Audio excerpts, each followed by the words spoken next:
Monday, August 9th, 2021.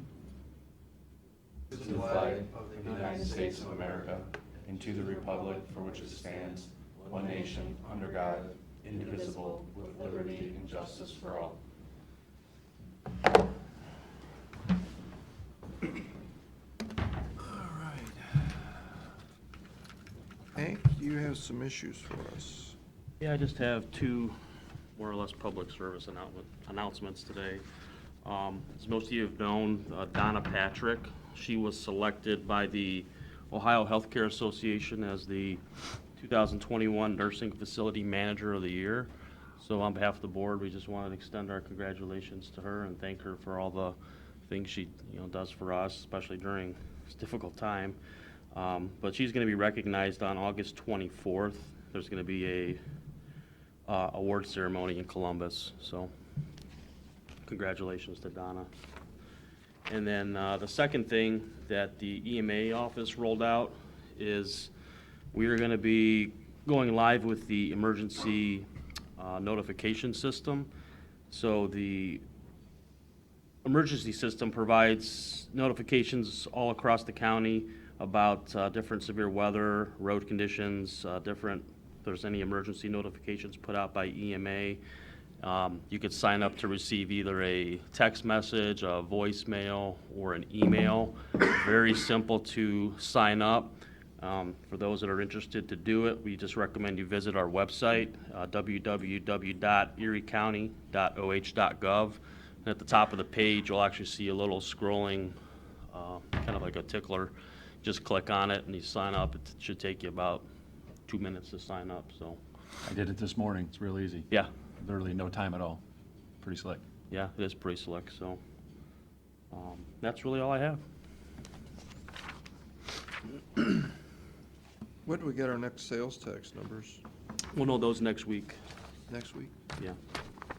We have a general idea of what it's gonna be based on the preliminary auto and non-auto sales, and I think the estimate was about 1.58 million, which last year was 1.2 and prior year was 1.4. So it's still high, Yeah. on the high side, but yeah, we'll know for sure next week. I'll have those numbers. Are they gonna still continue to do the forward projections like they've been doing? Yeah, I hope so. They haven't stopped. I think that's been really helpful, and as Yeah. long as it's not taken, putting the state in any kind of, bad situation, I think it's really helpful for us to get those numbers to, helps us with our planning and comparison purposes, and I really like it. Ever since they did it, Yeah. it's been very, very helpful. And they've been pretty accurate. Yeah, they've been very accurate, and I think, we already have some preliminary numbers for what's gonna come in September, and that still looks like it's trending pretty high, at least on the non-auto side, so. We know eventually this'll teeter off, and I think one of the issues I've seen locally, even just with auto sales, is there's just really not a lot of cars on inventory, new cars on stock. I was talking to, I think it was Ricardo over at Firelands Auto Group, and he said they had like 6 new cars on their lot. And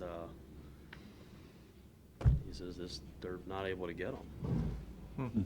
Used cars are okay. There's plenty of used cars that are up for sale, but if you're looking for a new car,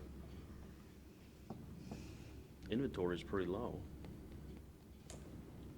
So we might see some adjustments in that over the next couple of months, but Under resolutions? Would we want to, what's good? We can do them probably. We have a lot. First, we've got bids, right? Bids for the janitorial services, resurfacing, and paper markings. There's 2, technically. All right. Motion to accept the bids opened on July 28th for the janitorial services. Second? Mr. Schaffner? Yes. Mr. Old? Mr. Shinnick? Yes. And a motion to award the bid to Gurgley's Maintenance King Supplies and Service for janitorial services. Second? Mr. Schaffner? Yes. Mr. Old? Yes. Mr. Shinnick? Yes. Motion to receive the bids taken on July 21st for the 2021 resurfacing. Second? Mr. Schaffner? Yes. Mr. Old? Yes. Mr. Shenega? Yes. And then a motion to award the bid for 2021 resurfacing to Erie Blacktop, Inc. Second? Mr. Schaffner? Yes. Mr. Old? Yes. Mr. Shenega? Yes. Motion to accept the bids received on July 28th for the 2021 pavement and markings on county roads. Second?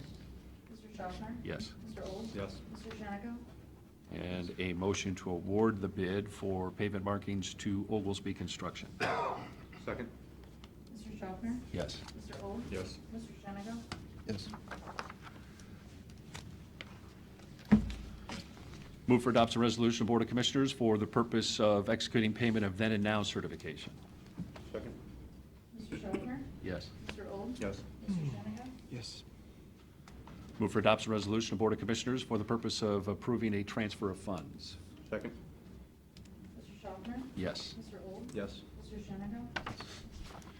Move for adoption resolution of Board of Commissioners for the purpose of entering into an agreement with Automation Mailing and Shipping Solutions. Second? Mr. Schaffner? Yes. Mr. Old? Yes. Mr. Shenega? Yes. Move for adoption resolution of Board of Commissioners for the purpose of confirming an agreement between the Ehobe Career Center and the Erie County Sheriff. Second? Mr. Schaffner? Yes. Mr. Old? Yes. Mr. Shenega? Yes. Move for adoption resolution of Board of Commissioners for the purpose of confirming an agreement between the Erie County Sheriff and Bowling Green State University Firelands Campus. Mr. Schaffner? Yes. Mr. Old? Yes. Mr. Shenega? Yes. Move for adoption resolution of Board of Commissioners for the purpose of entering into a memorandum of understanding between the Erie County Health Department and the Erie County Sheriff's Office. Second? Mr. Schaffner? Yes. Mr. Old? Yes. Mr. Shenega? Yes. Move for adoption resolution of Board of Commissioners for the purpose of continuing the reallocation of additional recording fee to a special revenue fund for equipment needs of the county recorder. Second? Mr. Schaffner? Yes. Mr. Old? Yes. Mr. Shenega? Yes. Move for adoption resolution of Board of Commissioners for the purpose of entering into an agreement with Miller Cable Company. Second? Mr. Schaffner? Yes. Mr. Old? Yes. Mr. Shenega? Yes. Move for adoption resolution of the Board of Commissioners for the purpose of authorizing the county auditor to make supplemental appropriations and budget modifications. Second? Mr. Schaffner? Yes. Mr. Old? Yes. Mr. Shenega? Yes. Move for adoption resolution of Board of Commissioners for the purpose of authorizing the county auditor to make a budget modification. Second? Mr. Schaffner? Yes. Mr. Old? Yes. Mr. Shenega? Yes. Move for adoption resolution of Board of Commissioners for the purpose of authorizing the county auditor to make interfund transfers. Second? Mr. Schaffner? Yes. Mr. Old? Yes. Mr. Shenega? Yes. And we have one regarding the opioid settlement. I don't know if we want to read it now. Do we want to? Let's wait. Right? You want to, are we doing that in executive or? I think we can do it. I think we're good. You want to talk about it first? I can give you a kind of a capsule. It's the Attorney General initiated a while back the One Ohio settlement agreement. It's with 3 of the opioid distributors. It's a just an Ohio settlement.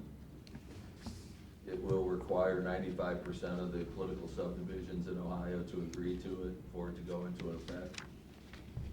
And our national council and our local council all recommend it for us, and so I do too. If it happens, there's a chance, it's a $27 billion settlement agreement that would get paid out over 17 years. And the funds are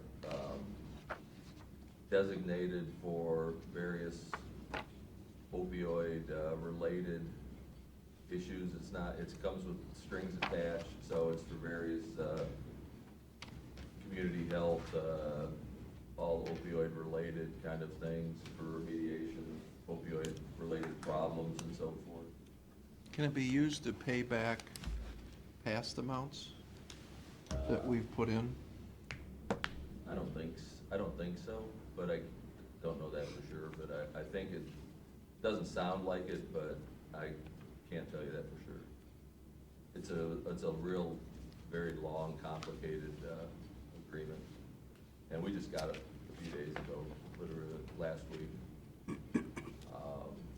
So I'm not positive about that part of it. It's earmarked pretty directly to programs going forward, so I think that probably is not the case. There's a potential of 670,000 roughly payment this year still, an initial payment. A lot of it goes into a foundation that will then be passing out the money. A lot of it goes to the state of Ohio that will be then passing out the money over the years.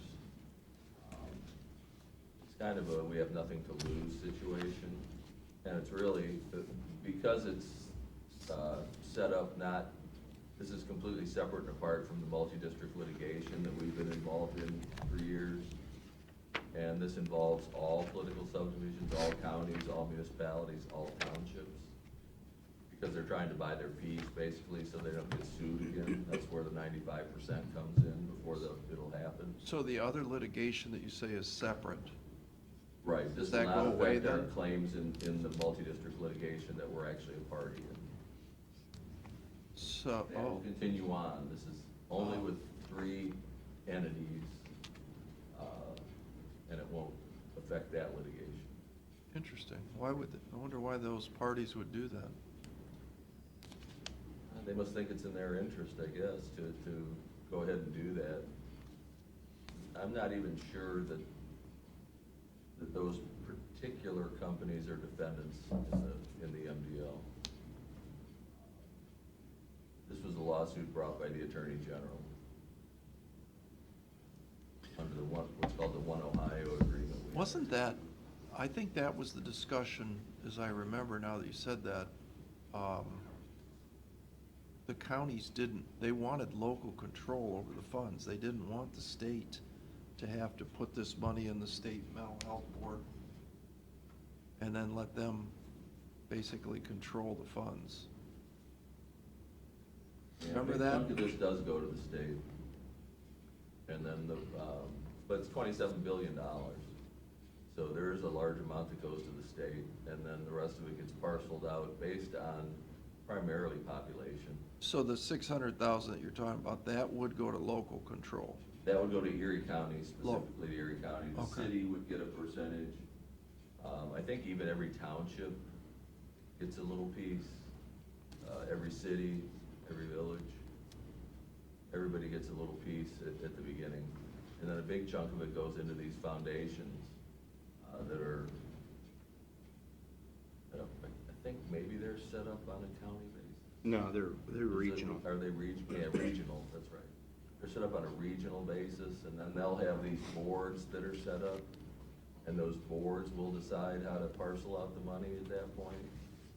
But it's pretty specifically earmarked to pretty direct opioid programs, education, treatment, so forth and so on. We just got this package last week. So it was put together with, of course, the Defendant's Counsel and then people that are also involved in our multi-district litigation, that counsel, and the Attorney General's office. So this is strictly an Ohio settlement. So again, it's a situation where we don't really have anything to lose. There's at least one county that a week or so ago was making it clear they were not interested, it wasn't enough money and so forth and so on. So whether they stick to that or whether they were just kind of, spouting off on it or not, hard to say. But it wouldn't take, I forget how many the total number of all the entities is, but they need to get 95% of them for this to happen, otherwise the whole thing falls apart. So I don't know when, we have to have everything turned in by the end of this week. I mean, we got it like Wednesday, and they were saying, try to get it to us by Friday. And we're like, well, that's not gonna happen. But this Friday is the deadline for everybody to turn their responses in, their resolutions and so forth. So we may know, I don't know how long it'll take them to count everything up. I would guess another week or so after that, we'll probably have an idea whether it happens or not. So the other litigation, how many counties are we in with on that? That's the one we did initially, right? Right, that's the one we've been in for years. Between cities and counties, there's, I haven't looked at that in a while. I think that there's probably, I seem to think it's like 35 or 40. So it's not certainly statewide, it's, No. And this part, one of the reasons there's a huge hurry on this is there's actually a lawsuit, I believe, in Madison County that is set to go to trial in a few weeks that relates to this case. In fact, Judge McMonigal has that case. really? Huh. Visiting judge and Busy man. All right, well, so what your recommendation is, that we go ahead and enter it because it's, it could be a significant amount of money for us. And again, we don't really have anything to lose. I mean, if this happens, we get money from these big three distributors, and if it doesn't happen, well, we didn't, but we haven't lost anything. We're not giving anything up because it does not affect our claims in the MDL. okay, It's very specific in there. okay. Any conversation? Go ahead, read it. Move for adoption resolution of Board of Commissioners for the purpose of accepting the material terms of the One Ohio subdivision settlement pursuant to the One Ohio Memorandum of Understanding and consistent with the terms of the July 21st, 2021 National Opioid Settlement Agreement. Second. Mr. Schaffner? Yes. Mr. Old? Yes. Mr. Shenango? Yes. Is that all? That's all we have. Okay, investment board meeting. Sorry to keep you waiting. That's okay. Thank you. Sure the interest rates have ticked up while you're sitting there. One can only hope, right? How is our Bitcoin investment doing? Good? Doing all right? Thank you. No comment. So that's permitted under Ohio Revised Code. It's off the table, I'm sorry. Those are just guidelines. You're right. Oh, heavens. Any event, yeah, it's, good morning, and yes, it's been another interesting quarter, to say the least. And so certainly here, as we look at what has transpired and where things are headed, we did have the Federal Reserve meet last month, and then they additionally did meet back in June when they issued their updated projections. And again, consistent with what they have been saying, which is rates will remain unchanged here for some time, although they did move up the projection from no change in monetary policy through 2023 to now through 2022. So they're setting the stage for expectations that the recovery has been a little stronger than initially anticipated. They believe there is some elements of sustainability that will be associated with it. We just need some time for their mandates to get back on track. Clearly, though, now recently the Delta variant on COVID is creating additional uncertainty in the marketplace. And as we know, like any forecast, it's subject to conditions as they evolve. But clearly, back to the mandates that the Fed has, full employment and stable prices. When we look at the full employment picture, we look at page 3, we're seeing that the labor participation rate, this is the percentage of people who are employed or actively seeking employment, which is the orange line, has been relatively flat. Trending here still at under 62%, well below pre-COVID levels of upwards of 64%. But we have seen an uptick in the participation amongst the primary wage group, which would be those aged 25 to 54. And those numbers have ticked up to just under 82% compared to pre-COVID levels of 83%. I think everyone is kind of anxiously waiting to see how these numbers perhaps start to evolve once we get into September, when schools reopen, kids are able to go back to school, parents perhaps are able to go back to work, and then of course the controversial issue of whether the extended unemployment benefits have served as an incentive for folks to not return to work. But needless to say, we have seen an uptick in the number of people retiring as well. Pre-COVID, we were about a little under 19% of the U.S. population is classified as retired. Now that number is closer to 20%. So there is just 20% of the population in the United States? it's retired. Huh. Yeah. Yeah, and clearly, you know, that's a statistic that we would expect to continue to see grow just by virtue of the aging of the U.S. population as well. But moving to page 4, the question becomes, you know, what kind of job creation do we have to have, or return to work do we have to have in order to get back to pre-pandemic levels? And just Friday, we did receive the July payroll numbers. Those were very strong. Payrolls rose 943,000. When we look at the 3-month average, it's in excess of 800,000. The unemployment rate is down to 5.4%. And if we continue at this pace, just based on the monthly change in employment, we would be back to full employment by January of 2022. So kind of just around the corner. If we continue at the 3-month average, which of course, you know, the numbers aren't always, you know, consistent, we would be looking at February of 2022. So again, you know, the message that we're getting from the Fed is that, you know, they need to see the economy get back to those levels before they start to talk about tapering their quantitative easing programs, which of course is whereby they are purchasing Treasury and agency securities in the marketplace to help keep interest rates low.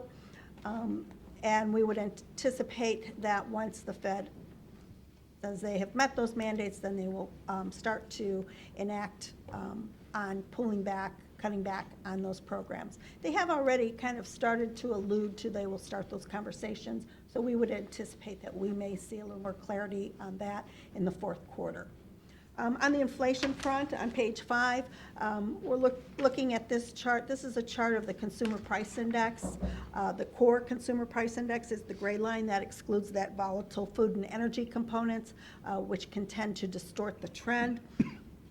But the key point here is to look at those red bars, and those are the measures of inflation that are related to items that are considered to be sensitive to COVID. So meaning when COVID hit, the price of those goods and services dropped significantly, and now as people have returned to activities and businesses have reopened, those prices have increased.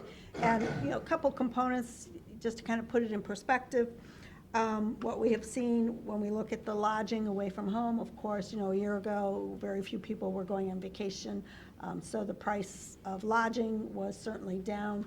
It is now, over this past year, the price of lodging away from home is up 15%. And of course, in order to get to those destination vacations, many people fly, and the cost of airline fares over the past year are up 25%.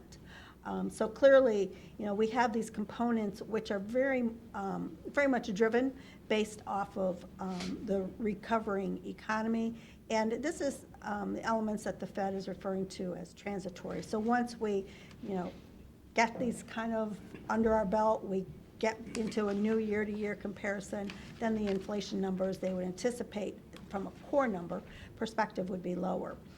To the point on the cars inventory, you know, last time we talked about the supply chain disruptions, and that is clearly resulting in the shortage of cars, in that, you know, without the chips that come from overseas, those cars cannot be completed and be put on dealers' lots to be sold. We've heard anecdotally of situations whereby some car dealerships have taken delivery of cars just to have them on their lots, but they don't have the chips in them yet. And so kind of pre-selling them with the expectation that when the chips become available and the cars can be completed, then a consumer can receive that car. So rather interesting dynamics occurring there. Clearly, that has driven people to buy used cars, more used cars.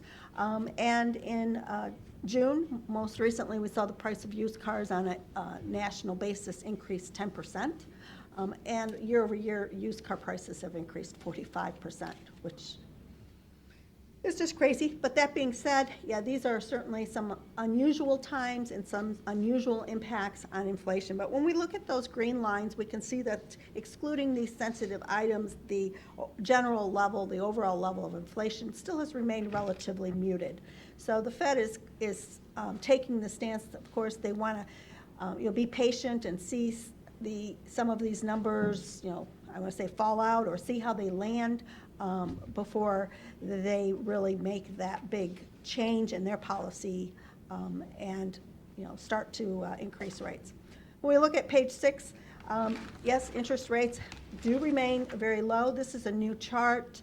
The green line is the S&P LGIP 7-day index. LGIP stands for Local Government Investment Pool. So this is a proxy for things like Star Ohio, which the county does invest in, and overnight bank accounts. And as we can see, that rate has remained hugging that 0 level, and that's going to be very dependent on the Fed moving that overnight rate.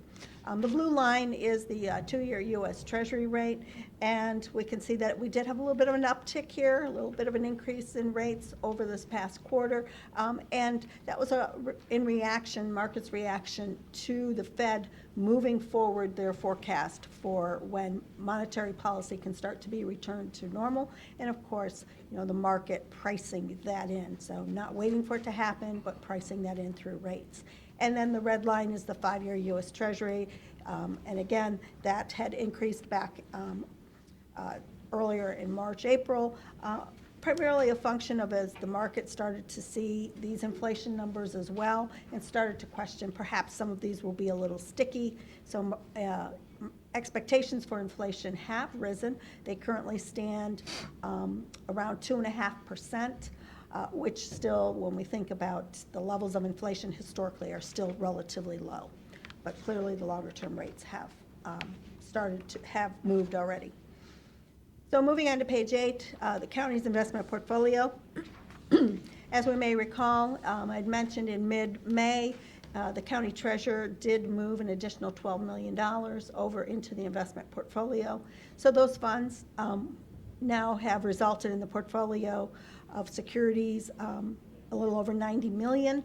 Cash, of course, at this time is rather high, and that's a function of the real estate tax collections and settlements and advances not having gone out yet.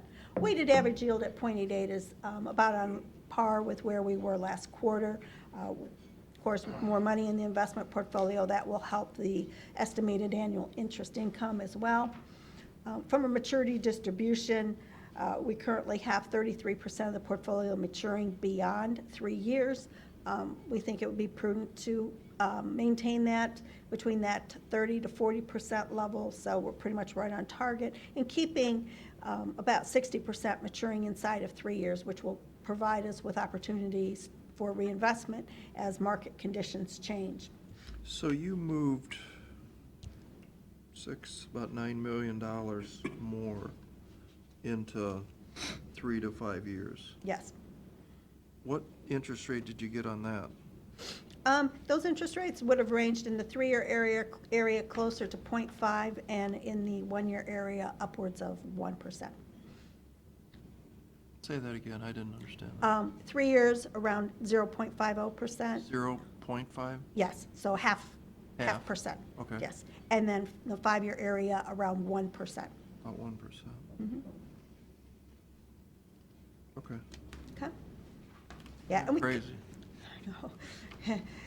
It's crazy, but we compare that to, rates like the 1-year U.S. Treasury bill is yielding less than 0.1%, 0.1%. We have Star Ohio yielding 0.08%. So clearly, there is what we would call steepness, a little steepness to the curve here, and as we've said, the market's pricing in what they expect will happen. So And what again, are we're you- not being speculative. Did I miss the part, where are you projecting, annual interest income? Mhm. So you think it's going to be about 800,000 by doing this? Yes. Okay. Mhm. Is there any idea or thought when you talk about the inflation numbers on how long the Fed will wait to look at things to see if they said, are they talking like a quarter at a time, a month at a time, 6 months, a year? I think that from what we have been reading and hearing, that, of course, the Fed takes a long-term view and recognizes that they would rather let the economy run hot than, kill it, kill the recovery.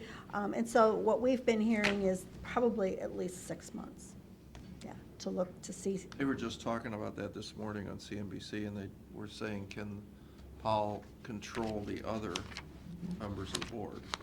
Because I guess there's some dissent on, that some people say should do tightening right away, and Right.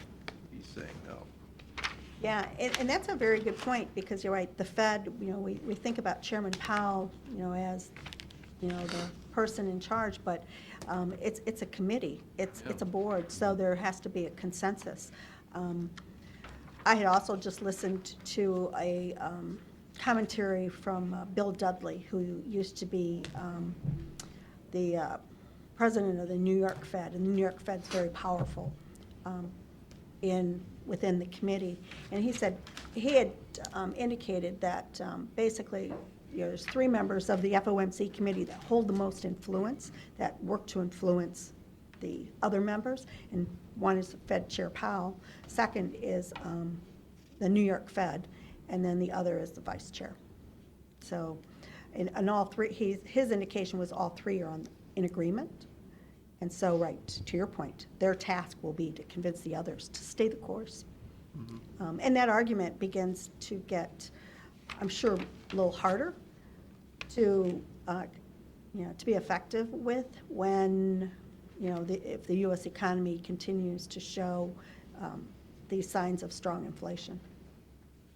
So just an FYI for our community, Hank, didn't you say that we're looking at sales tax on a normal year at 16 million, and we could be potentially as high as 18 million this year? We're thinking 17.3. 17.3? Yeah, So it's very possible. if it's $1.3 million more, and our take is 1%, right? Yep. Does that mean that our local economy got a $130 million boost over what it normally would do? Does that seem kind of crazy to you? It does, but when we think back and remember that the extent of the stimulus packages, which have gone not only to consumers, but also to governments and businesses, that has just really pumped a lot of money into the economy. And add on to that also things like the moratorium on repaying student debt, as well as moratoriums on foreclosures, mortgage foreclosures, Rent. and rent evictions, rent payments, and all of these programs and the stimulus dollars, which in essence have put cash in individuals, consumers, and businesses' pockets, and they've spent it for the most part. I mean, when we think in terms of the CARES Act money, and some of those programs that came out, they had terms where those monies had to be spent by. And so, yeah, to your point, it is kind of crazy. And that's where I think it will also, the Fed is looking at this also and saying, well, what does the U.S. economy look like Without that? without all of that pumping it up? That's the question. Yes. And That is the question. that's where the big element of uncertainty comes into play. And you have the other thing on the mortgage and the rent, is Yes. that rent or mortgage is not forgivable, it's just delayed. You Yes. still owe the money. Yes. How are they gonna come up with the difference They're Yes. not. that they spent Yes. on a deck at Lowe's? Yes. I don't know. I mean, I think you're heading into the abyss here that could be very, very scary, because a lot of people are just gonna say, I don't have it. Right. I already spent it. Right. Well, and that's an interesting point, just kind of, personally, My husband and I are friends with a couple. They're both attorneys, have worked in the real estate. One works for the county, one worked in private business with real estate foreclosures. And both of them have said, this is just, a bubble that's just building and, it's going to burst. And they're based on their experience of, 20-plus years working in that industry from the legal standpoint, have said, we would foresee or expect that there will be significant increase in mortgage foreclosures. Because you're right. Which leads to the next problem is that if that is the case, your house is worth less money. Correct. What happens to the guy that just bought the house today for $50,000 more? Yep. All of a sudden, he loses Yep. that whole investment overnight. Yep. Literally. And I think that another word for that is a recession. Yes. That's usually what happens. Mhm. I don't know, Yeah. but I'm not in charge. You can see it playing out that way, absolutely. Yeah, I mean, when we think in terms of what are the risks, that's a true tangible risk. Yeah. It's a bubble the size of the mortgage in 2008. Could be. Unless they totally change the way mortgages are written, extend them, change them. I can't imagine a process like that, but you're right, that's sort of something like that happening, that's the only thing. Well, and I think in some ways the home sales environment that we've been in, it's almost like a musical chairs. Because, okay, you own your house for years, it's gone up in value, it's now worth $100,000 more. So you look at another house that you Costs want to step up to. $150 more. It costs $150 more, right. So you sell your house, and presumably you take your 100 that, you realize that gain, and you pour it into your new house. And yes, if it costs more, then you have a larger mortgage. But with mortgage rates at 2.5%, You can afford it. you can afford it. It becomes an affordability issue. And, That is a dangerous slippery slope. yes, yep, yes, for those of us who were raised differently, yes, definitely. I'm not playing that game. I have one quick question. Yes. On page 9, the yield by maturity Yes. distribution. I noticed that the 3 to 4 year compared to just April is down a lot, but I'm guessing that's probably because of the money that was put into that category Right. in the last quarter. Yes, combination of the money, new monies being reinvested where rates are lower. Gotcha. And then additionally, with time, something that matures in 4 years within a year falls into that 2 to 3 year Gotcha. bucket. So there's that movement also. Good question. Thank you. Okay? Anybody?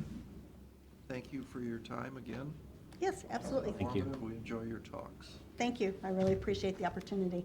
Thanks. Hope everyone enjoys the balance of the summer. All right, thanks. Thanks. So we've done resolutions. I think it's time for what we've all been waiting for. Would that be public comment? Anybody out have any comments to make? If you'd please stand and come to the microphone.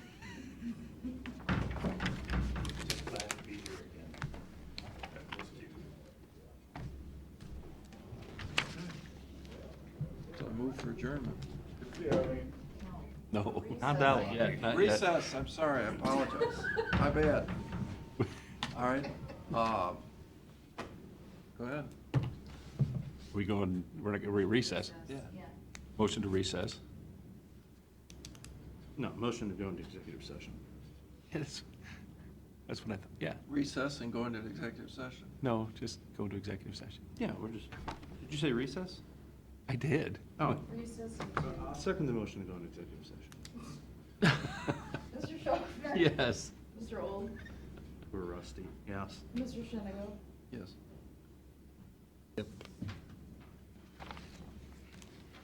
Mr. Old? Mr. Schaffner? Yes. Mr. Shenango? Yes. Second. Mr. Old? Mr. Schaffner? Yes.